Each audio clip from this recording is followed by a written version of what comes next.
Gary Kent, and I'm one of the founding members of this wonderful community, Roberts Creek Cohousing, which is coming up to its 5th year. And we have 31 homes here and about 75 people with quite a rich mixture of children and ages and some ethnic background. Well, this is the first rural co-housing community. Most co-housing communities are urban. With the development of urban centers, there's a sense of people not experiencing community. And when cities were smaller, of course, it wasn't quite so much of a problem. But as they developed into larger and larger communities or larger centers, people were not having as much contact with each other. Right. Okay. And so that's when I said the obvious one. The obvious one was that a group of people getting together and establishing their own community. And it's often they use the condo model for that, so that they have a fairly close contact with each other and a sharing of resources and so on and so forth. So when I went to university, a bunch of us lived in a big house, and we shared a bunch of things and had a great time, and so that has always stuck in my mind, and that was kind of a very loose and poorly organized form of community, but it still felt like community for me. Right. So when we first ran across a couple called Chuck Durrett and Katie McCammett, two architects who had gone to Denmark and had discovered the co-housing model there, and that's where the genesis of co-housing really took place in Denmark, and it is still a very sort of highly developed system that they have. They came back to the United States, wrote a book called Cohousing. We saw the book and immediately were sort of, wow, this is something that we want. And well, we're very good, I think, especially in urban environments in the city, of isolating ourselves. It's amazing how many people have said to me they've moved to Vancouver or moved to a larger city and feel like they can be surrounded by all these people, but nobody talks to each other, nobody says hi, nobody connects with people. And even in a rural setting, I guess you could also almost feel the same way too. If you're on your 5-acre parcel of land and don't get to connect with people, that I think that's what we're all looking for. We're all looking for that connection. So, yeah, I'm interested to see what you've created here. Well, let's have a look. Okay. And we might even run into a few people. In fact, there's one right there. So we designed it so that for sort of maximum interaction, that once you come out onto the main street here, your chances of running into someone is fairly great. It has a rural feel to it. Well, that's good. I mean, we tried to foster that, but and I think we have achieved it. It's great for the kids because this particular street is only for emergency vehicles and pedestrian use. Yes. Tell me, how big is the property? It's 20 acres. Okay. And we've developed on about 12 of the acres. So there are about 8 acres that have been partially put into a land covenancy. Okay. And what does that mean? That means that we've gone into partnership with a land covenant group, and they're a third party, and they hold the covenant on that land, so that we cannot develop it. Nice. So that if our sort of kids, when they're older and they want to do something up there, the covenant would restrict them. And there are a number of acres, about 5 or 6 acres, that are in park. So basically, the only land that we own at this point is where we're living on, and a few other little related areas, small pieces. So most of it's either in park or is covenanted. Wow. So that's really a sustainable model, isn't it? I mean, you've ensured that there's park space, you've ensured that there's land for future uses if need be, with covenants on it. So, yes. Yeah, and another important thing I think that we did, and you can see all these trees here, and this was a major expense for us because what we wanted to do is take as few trees down as possible. And of course, when you're trying to build in and around trees, the expense is greater. So we had all our trees surveyed.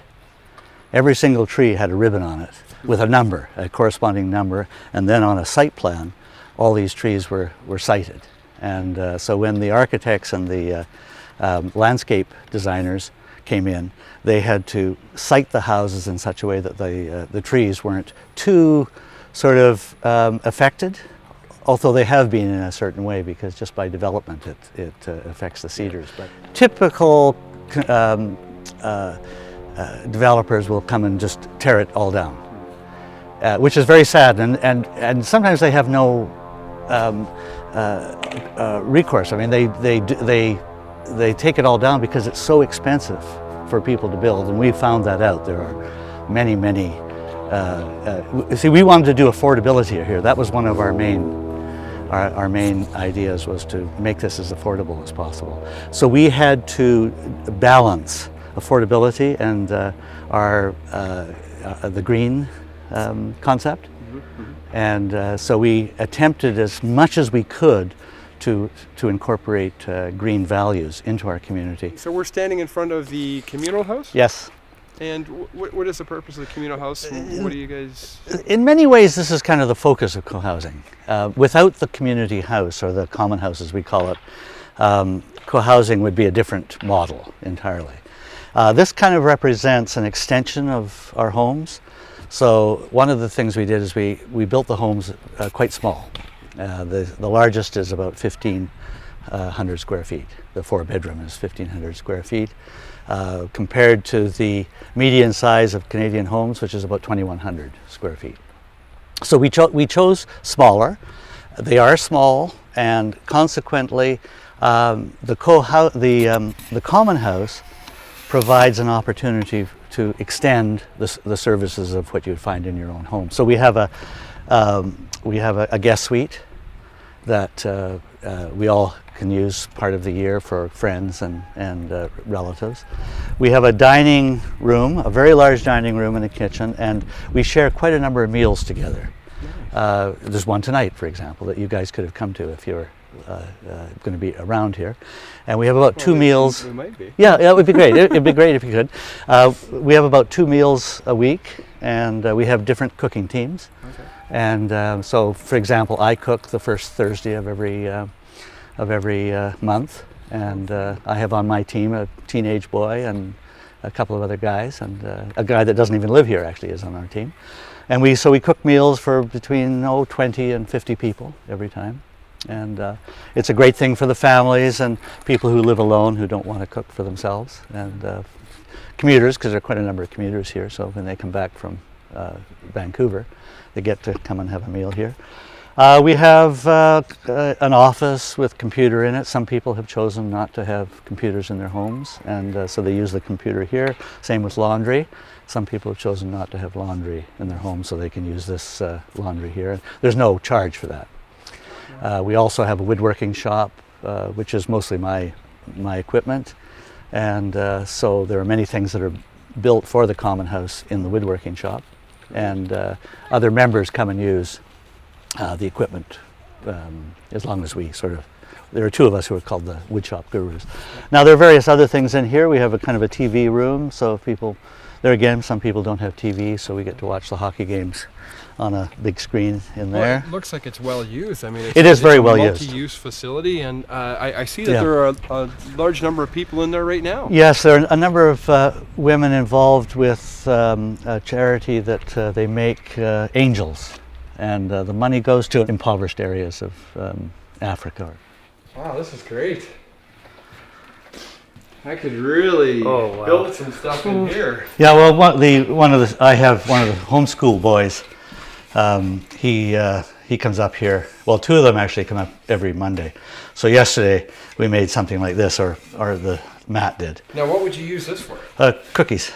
Really? Yeah. So it's for the common house. Okay. And they come up here, and we end up doing projects basically. We have a list of projects that the people in the common house want. You know, whether it might be a shelving system or spice racks. So we make these, and we also make them for their mums. You know, these are nice little projects that they can do for Christmas presents and presents. So those are the 2 homeschooling kids do that. So this is, as you can see, the exercise. Great. And one of the members donated this. the pool table, and there's kind of a little kind of garage band that plays here. Well, I wish I had a place like this when I was a teenager. Oh yeah, don't we all? I mean, we really do see co-housing as one of the solutions for a better world. We see there are many ways of doing it, and we experience this every day. Every day, there will be a little what we call a coho experience, and all of those little things. Whether it's someone, you have a car, you don't have your car. Like this morning, I don't have. My wife has the car. I phone Suzanne and say, "Can I borrow the car?" Of course. We know where there are 2 or 3 cars. We know where their keys are. So if they're not home, they're somewhere else. We can go and use their car. Solar was probably the cheapest green thing that we could do in terms of energy. We wanted to do geothermal, but there were several arguments against it at the time, not least of which was the cost. So we did orient our houses in such a way that solar panels could be mounted without too much of a trouble. What proportion of the total energy is provided through solar or through other alternative It's means? probably quite small, really, depending on how much sun you get. That's one of the problems with being in the Pacific Northwest is, Well, yeah. we are in, it's kind of a rainforest here, really. So. It is a rainforest, and we really, the collectors that we have really only work in the sun. We could have gone to a different system, the evacuated tube system, but at that time it was very, very expensive. We couldn't afford it. This is an oasis here. What a beautiful, beautiful space. So this is all park. This is the park space that you guys have. Yes. So we dedicated all of this right from the highway down to the perimeter of our property. And our property goes across the creek as well. We can hear the creek in the background. Can we just take a little step closer? Yeah, of course I can. We'll go right here on the point would be a good place to go. So there it is. And it's hard to believe we're only, an eighth of a mile away from, or eighth of a kilometer away from the town center. Yeah. And here we are in sort of this amazing place. And there are other areas further up where we can actually go right to the creek, and some of the local kids come and there's several pools where they can swim in the summer. So this is Clack Creek. That's fantastic.